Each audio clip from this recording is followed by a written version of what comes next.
أعوذ بالله من الشيطان الرجيم. بسم الله الرحمن الرحيم. وقاتلوا في سبيل الله الذين يقاتلونكم ولا تعتدوا إن الله لا يحب المعتدين. وصلى رب العالمین پنځم قانون بیانوي دا سیاست المدنیه د پاره چار کلا دا قوانین مخکې بیان شو، د میراث والا قانون، د قصاص والا قانون او دا شان نور قوانین چې د رشوت نظر وساتي، ملک د امن د پاره، د وطن د امن د پاره چې کم قوانین بیان شو او اسلامی حکومت جوړ شو. نو وصلی الله رب العالمین فرمایي چې څوک دا قوانین نه مني او د دې دورانولو د ختمولو کوشش کوي نو د هغې سره قتال کول پکار دي. لکه دا کافرانو دا طریقه وه چې د هر قانون هغې بالادستی مني او هر قانون اوچت مني، لیکن د اسلام مشري او د اسلام حاکمیت هغې منلو ته تیار نه دي. لہذا مسلمانان به د دې په سختۍ سره مقابله کوي. ګوره کافر هر څه برداشت کولی شي، خو د اسلام غلبه او د اسلام دبدبه د مسلمانانو حکومت نشي برداشت کولی. نور اعمالو باندې دومره څه نه وایي، خو لیکن د اسلامی حکومت هغې بیخي نشي برداشت کولی. نبی علیه الصلاة والسلام چې کله مدینې منورې ته تشریف راوړو، د مسلمانانو څه قوت پیدا شه، نو دیو ته حکم وشو چې اوس به د دشمن مقابله کوئ او تاسو ته چې کومه اسلامی نظریه درکلی شوه دا به راواخلی او ټول انسانیت چې کوم دی نو هغې ته به یې رسوئ. دا دعوت به ټولو خلکو ته رسوئ او چې څوک په لاره کې رکاوټ جوړیږي هغې سره مقابله کوئ. نو الله تبارک وتعالی په دې آیاتونو کې الله رب العالمین حکم د قتال کوي. الله وی وقاتلو او جنگ وکئ فی سبیل الله په لاره د الله تعالی کې الذین دا اغا کسانو سرا یقاتلونکم چی جنگ کئی تاسو سرا ولا تعتدو او زیاتے مکوئی ان اللہ لا يحب المعتدین یقینا اللہ تعالی محبت نکی د زیاتی کونکو سرا. قرآن اللہ وقاتلو جنگ وکی فی سبیل اللہ پلارد اللہ تعالی کی دا اللہ را دین دو چتولو دا پارا او د جهاد اهم مقصد دی دا چې اعلا د کلمت الله راشي. دیو جنا یو انسان د ریا د پاره، ځان خودنې د پاره، شهرت د پاره، قوم پرستی د پاره، غیرت خودلو د پاره، غنیمت کرسی حاصلولو د پاره د پاره جهاد کوي، نو دا هلاکت دی او دا جهاد فی سبیل الله نشي کېدلی. جهاد به هغه چې د الله رب العالمین د دین د اوچتولو د پاره. دیو جن رسول الله صلی الله علیه وسلم فرمایلیو من قاتل لتكون کلمت الله هي العليا فهو فی سبیل الله، چې څوک د دې لپاره وجنګېدو چې د الله کلمه د الله دین دا په نورو باندې اوچت شي، د الله قانون اوچت شي، د دې لپاره وجنګېدو نو دا فی سبیل الله دی، د الله رب العالمین په لاره کې دا دی. او دا شان الله رب العالمین وی دا خلکو سره وجنګیږي چې تاسو سره جنگ کوي. دا قید ځکه ولګاو چې کم کافران د مسلمانانو سره جنگ نه کوي، په آرام باندې ناست دي، نو الله وی د هغې سره جنگ مه کوئ بلکې جزیه او ټیکس ورکوئ. نو ټیک ده زمونږ اسلام دین اسلام د جنگونه نه غواړي، هغه غواړي چې کله کافران مقابله کوي نو الله بیا د هغې سره جنگ کوي. د دې وجې نه رسول الله صلی الله علیه وسلم کلم ابتدائی حمله نه وکړي بلکې کافرانو فساد کړل، نو رسول الله صلی الله علیه وسلم ورسره بیا جنگ کړی دی. قریش اول مسلمانان تنگول، اسلام ته نه پرېښودل، نبی علیه الصلاة والسلام ورسره مقابله وکړه. دغه شان د مدینی یهودیانو سره اول صلح وکړله، خو چې کله هغې صلح ماته کړه نبی علیه الصلاة والسلام ورسره جنگ وکړه. او کله چې د کافرانو سره جنگ شروع شو نو بیا په هره طریقه د هغې وجل جایز دي، په پټ او په ښکاره. نو د دې وجې نه د جهاد 4 مراحلو، اول په مکه مکرمه کې دعوت او د مشرکانو د طرف نه په تکلیفونو باندې صبر کول، بیا د قتال اجازت او اباحت نازل شو، بیا څوک چې قتال کوي دا غي سره د قتال کولو اجازه او سلورم وقاتل المشرکین کافتا سره د ټولو کافرانو سره اقدامی جهاد شروع شو. نو په دې آیات کې هغه درېمه مرحله ده. درېمه مرحله یې دا مراحل خپل اول جهاد دا سیو چې په مکه کې صرف دعوت او د مشرکانو طرف نه تکلیفونو باندې صبر کول. بیا دویم نمبر د قتال اجازه وشو په سورته حج کې ذکر شوی دی. او بیا دریم نمبر چې څوک در سره جنگ کوي هغه سره جنگ وکړو دلته دا دریمه مرحله ده. او بیا څلورم براشي وقاتل المشرکین کافتا. نو دا څلورم نمبر حکم بیا نازل شو اقدامی جهاد هغه شروع شو. نو الله رب العالمین فرمای وقاتلوا او جنگيږي په سبیل الله پلار د الله تعالی کی الذين دعا کسانو سرا یقاتلونکم چې جنگي تاسو سرا ولا تعتدوا او زیاته مکوي. دا زیاته دا په یو څو قسم باندې یو زیاته هغه دی چې انسان هغه د کافر نه خپې ولاسونه دغه شان غوګونه پوزه دته کټ کوي نو دا زیاته دی.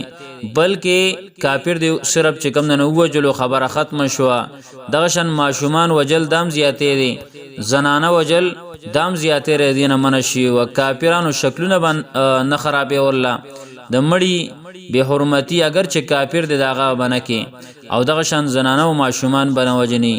ان الله یقینا الله تعالی لا يحب المعتدين منن کید زیاتی کون کو سرا وقتلوهم او وجنی دیو لرا حيث ثقفتموهم کم زی چې ممیتا سو دیو لرا. په دې آیات کې وس خاص د قریشو د کافرانو په قتلولو باندې حکم کیږي په دوه طریقو سره. یو په قتل داغي په هر ځای کې چې بیا مونږ شي. دویم داغي د کورونا په وستلو او شړلو سره. الله رب العالمین فرمایي وقتلوهم وجنی دیو لرا حيث ثقفتموهم چرته چې ممیدی تاسو دیو لرا واخرجوهم اباسی دیو لرا من حيث اخرجوكم د کم زینه چې وستلی تاسو. والفتنه او فتنه اشد ډیر زیات سخت ده من القتل د قتلنا. دینه سمراد دی یو مطلب دا چې والفتنه تو شرک ول اشد من القتل زیات سخت دی د وجلونا. چې دا کافر شرک کوي نو دا وجل پکار دی دا شرک دا د قتل نه سخت کار دی او سخت ګناه ده. دغه شان اول فتنه غلبه د کافرانو اشد من القتل زیات سخت ده د قتلنا. چې کافر زور ورشي کافر زور دی د کافر حکومت دی د کافر قوت دی نو دا د قتل نه لوی خبره ده. ستاسو په نظر کې خو به قتل لوی خبر اخکاری خو لیکن د کافر زور د دې قتل نم دا غټ فتنه ده او دا رنګ سخت دی. والفتنه او فتنه اشد من القتل ډیر زیات سخت ده د قتلنا. ولا تقاتلوهم او جنگ مکوي تاسو ردیو سره عند المسجد الحرام په خوا د مسجد حرام کې حتی یقاتلوکم فی تر دې چې دیو جنگ وکي تاسو سره په دې مسجد حرام کې. کاغی در سره کاونو کول شي لو تب ابتدا نه کې په مقدس زینو کې. پاین قاتلوکم کدیو جنگ کاو تاسو سره په دې جمعات کې نو پقتلوهم بیا وجنی تاسو دیو لرا.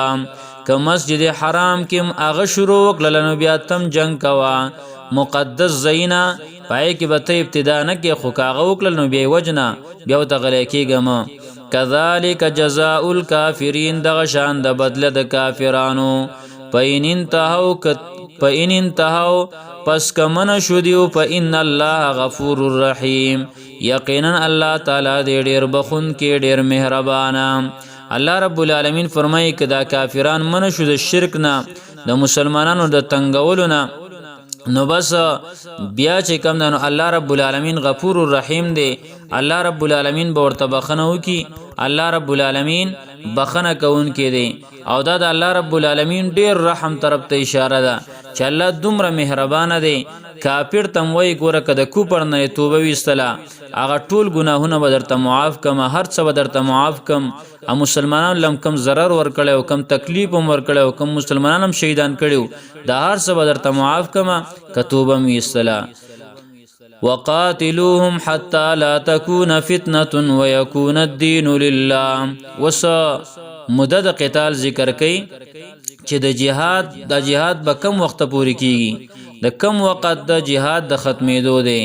الله وی وقاتلوهم جنگ کوي د دې کافرانو سره حتی لا تکون فتنه تر دې چې پاتې نشي فتنه، چې څو پوری فتنه موجودی نو جهاد بجاری. فتنه اغا شرک تم ویل کیږي چې څو پوری په مخ د زمکه باندې شرک نو جهاد بئی. دغه شان فتنه د کافرانو غلبي او د کافرانو زور توي، چې کافرانو زور کلی د کافرانو طاقت د کافرانو حکومت نو هغه پوری به جهاد کې قتال بکې هغه پوری وجنا. حتی لا تکون فتنه تر دې چې پاتې نشي فتنه ويكون الدين لله او شي دین خاص د الله تعالی د پاره. پاین انتهو کدیو منشو فلا عدوان نشتره سختی الا علی الظالمین مگر په ظالمانو باندې، په ظالمانو باندې و سختی، په بلچا باندې سختی نشتره. وقاتلوا او جنگ وکي فی سبیل الله پلار د الله تعالی کی الذین داغ کسانو سرا یقاتلونکم چې جنگ کوي تاسو سرا. ولا تعتدوا او زیاته مکوي ان الله یقینا الله تعالی لا يحب المعتدین مینن کید زیاتی کونکو سرا. وقتلوهم وجنی دیو لرا حیث ثقبتموهم چرت چی ممی تاسو دیو لرا. واخرجوهم اباسی دیو لرا من حیث اخرجوکم د کم زینه چی وستلی تاسو. والفتنتو او فتنه اشد زیات سخت دا من القتل د قتلنا. ولا تقاتلوهم او جنگ مکوي تاسو ردیو سره عند المسجد الحرام پخوا د مسجد حرام کی حتی یقاتلوکم فی تردی چی دیو جنگ کی تاسو سره پدی کی. فین قاتلوکم کدیو جنگو کی تاسو سره پدی کی فقتلوهم نو وجنی دیو لرا. کذالک جزاء الکافرین دغشان د سزا او بدله د کافرانو. پین انتاو کدیو منشو پین الله غفور الرحیم یقینا الله تعالی دی بخون کے مهربان.